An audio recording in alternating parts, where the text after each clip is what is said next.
After 13 years of civil war in Syria, more than half a century of brutal authoritarian rule by Bashar al-Assad and his father before him, rebel forces have forced Assad to resign his office and flee the country. We're not sure where he is, but there's word that he's in Moscow. At long last, the Assad regime has fallen. This regime brutalized and tortured and killed literally hundreds of thousands of innocent Syrians. The fall of the regime is a fundamental act of justice. It's a moment of historic opportunity for the long-suffering people of Syria to build a better future for their proud country. It's also a moment of risk and uncertainty.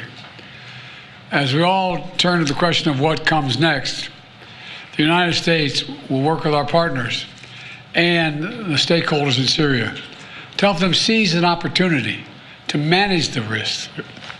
You know, for years, the main backers of Assad have been Iran, Hezbollah, and Russia. But over the last week, their support collapsed, all three of them, because all three of them are far weaker today than they were when I took office. And let's remember why.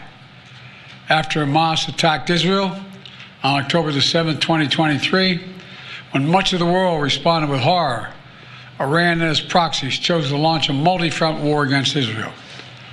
That was a historic mistake on Iran's part. Today, Iran's main territorial proxy, Hezbollah, is also on its back. Only 12 days ago, I spoke from the Rose Garden about the ceasefire deal in Lebanon, a deal that was only possible because Hezbollah has been badly degraded. Meanwhile, Hamas has been badly degraded as well. Iran's own military capabilities have been weakened. Iran tried 2 times to attack Israel, and the United States and built a coalition of countries to directly defend Israel and help defeat those attacks. All this made possible for Iran and Hezbollah to continue to prop up, impossible, I should say, for them to prop up the Assad regime. Additionally, Russia's support for Assad also failed, and that's because Ukraine, backed by our American allies, has put up a wall of resistance against the invading Russian forces, inflicting massive damage on the Russian forces. And that has left Russia unable to protect its main ally in the Middle East. Excuse my cold. The upshot for all this is, for the first time ever, neither Russia nor Iran nor Hezbollah could defend this abhorrent regime in Syria.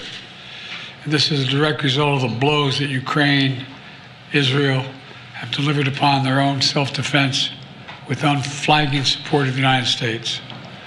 You know, over the past 4 years, my administration pursued a clear and principled policy towards Syria. First, we made clear from the start sanctions on Assad would remain in place unless he engaged seriously in a political process to end the civil war, as outlined by the UN Security Council resolution passed in 2015. But Assad refused, so we carried out a comprehensive sanction program against him and all those responsible for atrocities against the Syrian people. Second, we maintained our military presence in Syria, our counter-ISIS, to counter the support of local partners as well on the ground, their partners, never ceding an inch of territory, taking out leaders of ISIS, ensuring that ISIS can never establish a safe haven there again.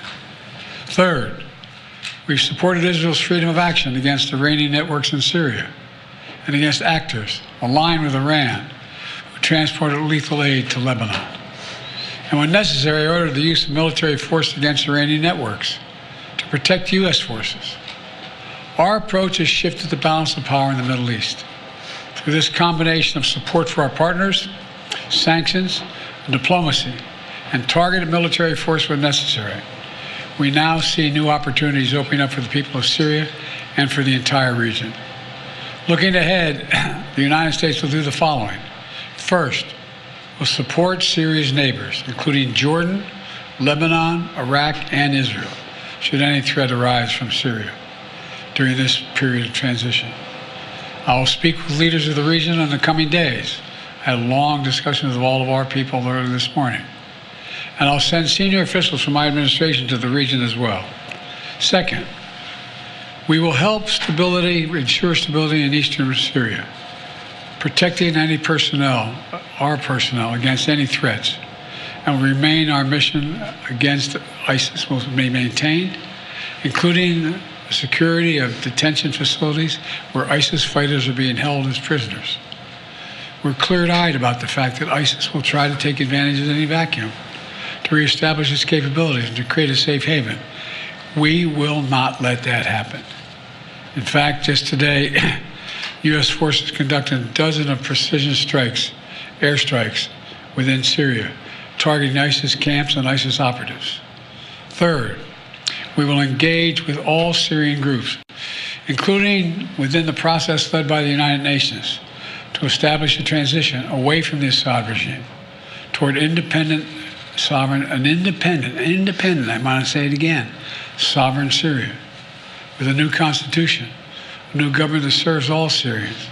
And this process will be determined by the Syrian people themselves.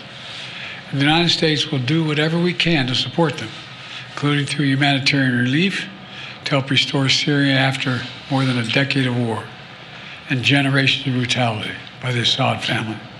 And finally, we will remain vigilant.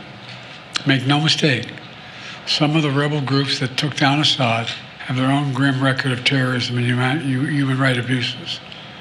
We've taken note of statements by the leaders of these rebel groups in recent days, and they're saying the right things now. But as they take on greater responsibility, we will assess not just their words, but their actions. And we are mindful that there are Americans in Syria, including those who reside there, as well as Austin Tice, who was taken captive more than 12 years ago.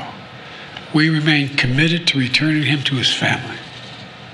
As I've said, this is a moment of considerable risk and uncertainty, but I also believe this is the best opportunity in generations for Syrians to forge their own future, free of opposition.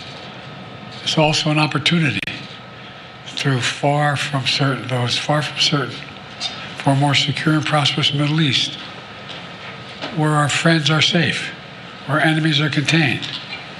And it would be a waste of this historic opportunity if one tyrant were toppled and only to see a new one rise up in its place. So it's now incumbent upon all the opposition groups to seek a role in governing Syria, to demonstrate their commitment to the rights of all Syrians, the rule of law, and the protection of religious and ethnic minorities. These past few days have been historic. And